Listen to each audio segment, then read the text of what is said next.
Hi ಅಲ್ಲಿ ಇವತ್ತು ನಾನು ಬೆಳಗ್ಗೆ ಎದ್ದು ನಮ್ಮ ಮನೆಯವ್ರ ಬಾಕ್ಸಿಗೆ ಮಧ್ಯಾಹ್ನದ ಬಾಕ್ಸಿಗೆ ಅನ್ನ ಸಾಂಬಾರು ಮಾಡಿದ್ದೆ.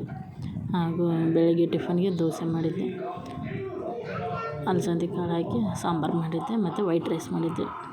ತನ್ವಿ ಯಶ್ವಿ ಇವಾಗಿದ್ದರೆ ಅವ್ರ ಪಪ್ಪ ಹೋಗೋ ಹೊತ್ತಿನಾಗೆ ಪಪ್ಪ ಸಾಯಂಕಾಲ ಬೇಗ ಬಾಯಿ ಏನಾದರೂ ತಿನ್ನಕ್ಕೆ ತೊಗೊಂಬ ಪಪ್ಪ ಅಂತ ಹೇಳ್ತಿದ್ದಾಳೆ ಯಶ್ವಿ. ಸರಿ ಮತ್ತು ತೊಗೊಂಬರ್ತೀನಿ ಅಂತ ಅವರು ಡ್ಯೂಟಿಗೆ ಹೋದರು. ಮತ್ತು ಯಶ್ವಿ ತನ್ವಿಗೂ ಸ್ನಾನ ಮಾಡಿಸಿ ಅವ್ರಿಗೂ ಟಿಫನ್ ಹಾಕ್ಕೊಟ್ಟೆ, ತಿಂದರು. ದೋಸೆ ಇದ್ದರೆ ಅವರೇ ತಿಂತಾರೆ, ದೋಸೆ ಪಡ್ಡು ಇಡ್ಲಿ ಇದ್ದರೆ ಇನ್ನು ಉಳ್ಕಿದಿದ್ರೆ ನಾ ತಿನ್ನಿಸ್ಬೇಕು. ತುಂಬ ಚೆನ್ನಾಗಿದೆ ಮಮ್ಮಿ ಅಂತೇಳಿ ತಿಂದರು.